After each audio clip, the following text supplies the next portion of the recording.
Have you ever felt that weird, deep exhaustion after a big party or a social event, even if you were actually excited to go? Well, you're not alone. Today, we're going to dive into the psychology behind why a crowded room can feel so draining, while a quiet one-on-one chat can feel so energizing. It all kicks off with a feeling I like to call the group hangover. And yeah, I think you know exactly what I'm talking about. So, picture this. You walk into a party, you're excited to see everyone, but just a couple of hours later, as you're heading home, you don't feel buzzed or connected, you just feel completely and utterly wiped out. And in that quiet moment, maybe on the ride home or the next morning, that tired feeling can start to turn into something else. It starts to feel like self-doubt. You start wondering, is there something wrong with me? Why can't I just enjoy big groups the way everyone else seems to? It's such a common question to ask yourself. But here's the thing, what if it's the wrong question entirely? Because this feeling, it's not a personality flaw, not even close.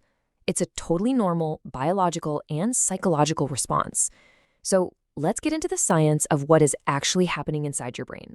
Okay, here it is. The key to this whole thing, it's called social monitoring load. It sounds complicated, but it's basically the massive amount of brain power you use to keep track of everyone in a group. Their words, their tone of voice, their body language, all of it, all at once. I mean, think about it from an evolutionary standpoint. It makes perfect sense. Our brains are wired to handle a small, tight-knit tribe. A modern party? That's a huge data overload for our ancient wiring. And you can see the difference so clearly right here. In a group, your brain is just in overdrive. Your attention is split into a million tiny pieces, and you end up just skimming the surface with everyone. It's a perfect recipe for feeling exhausted. But shift that to a one-on-one conversation, and all that mental static just vanishes. Your brain can finally lock in, focus, and actually save that precious energy.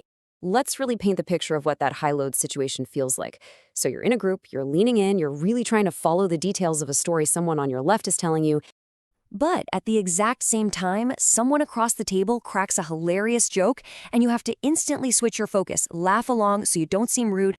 And out of the corner of your eye, you're also picking up on the nonverbal cues from another friend who suddenly looks a little down or upset. So here's the bottom line. Your brain is juggling multiple conversations, multiple emotional states, and multiple sets of body language simultaneously. It is complete and total cognitive overload. Is it any wonder you feel drained? Okay, so this brings us to a really important shift in how we look at this. It's time to reframe this whole preference for what it is. This isn't about being antisocial, it's about being selective. I love this quote because it just hits the nail on the head. Feeling drained by groups doesn't mean you don't like people. Far from it. It usually means you value connection so much that the sort of shallow, stop-and-start nature of group chat just feels unsatisfying. You're simply choosing quality over quantity. And choosing that doesn't just save you from burnout, it actually unlocks a whole set of unique strengths. Let's call them the superpowers of the deep connector. And right here, this is where the magic happens. When your brain is finally free from that heavy monitoring load, it unlocks some amazing abilities. Just think about it. All that mental energy that was being wasted just trying to keep up with everyone is now free for real connection. You're not just hearing the words, you're actively listening. You're catching the small details, the pauses, the meaning behind the words. Your empathy isn't just a flicker, it's a focused beam. And that is how you build those deep, genuine, profound connections that are so rare and so valuable.